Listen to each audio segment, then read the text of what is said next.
Bagamat hindi masyadong nagtamo ng malaking pinsala sa malakas na lindol, nagdodoble ingat pa ngayon ang mga residente ng Davao City mula sa banta ng malakas na pagyanig. Kabilang sa kanilang inihahanda ang mga pang-emergency equipment tulad ng hard hat at pito. Si JC Aliponga ng PTV Davao sa sentro ng balita. Kasunod ng sunod-sunod na lindol at mga aftershocks na nararamdaman dito sa Davao City. Marami na ngayon ang naghahanda para sa mga posibleng emergency. Kabilang dito ang pagbili ng mga kagamitan na maaaring magamit sa panahon ng kalamidad. Dito sa isang tindahan ng mga emergency equipment sa Poblacion District, Davao City, mas dumadami na ngayon ang mga namimili na bumibili ng mga safety kit items. Ayon sa mga tindera, mabenta ngayon ang mga pito, hard cap, first aid kit na may iba't ibang klase mula sa maliit na set na naglalaman ng mga simpleng medical supplies hanggang sa mas malaking bersyon na may thermal blanket, hot and cold compress at kompletong medical set. Sir, before naglinog, medyo dili kayo siya ang inquiry namo. Pero after atong linog, sir, mas nag-volume pa ang mga inquiry sa mga orders, sa mga hard hats, whistle, mga first aid kit, especially itong mga schools, mga parents na nga nag-required naman sa school. Dumadami rin ang mga bumibili ng life vest, lalo na ang mga pamilyang nakatira malapit sa baybayin. Magagamit anya ito sakaling magkaroon ng tsunami.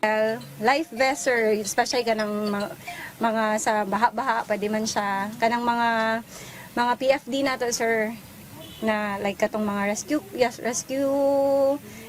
rescue tube, mga life ring, usually gana. Samantala, dahil sa lakas ng bintahan, maging ang isang beauty store nagbebenta na rin ngayon ng mga pito at hard cap na patok sa mga magulang at mga manggagawa.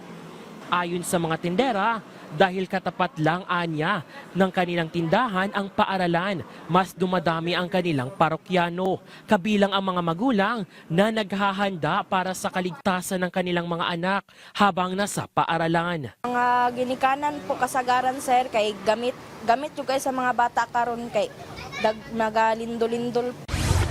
Si Marites Felizarta, bumili ng hard hat para anya magamit ng kanilang mga trabahador bilang paghahanda sakaling muling lumindol.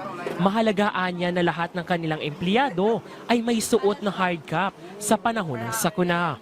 For protection po sa amuang kumpanya, since building magud mo ang trabahuan, sir, so nangahadlok na gyud mi, so for protection sa kay nagabalik-balik man jud ang linog, pero company advice yung mga head office namin for safety purpose ng mga helmet. Safety precaution naman para sa kanyang anak ang biniling hard cap ni Maria May Sahulan kapag ito ay pumapasok sa paaralan at matiyak na protektado ang kanyang anak sa lahat ng oras.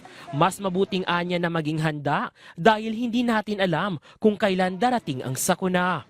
Para for safety na sa mga bata, ma'am, like ako ang bata manggudi since kinder pa siya, delikado para sa mua ba.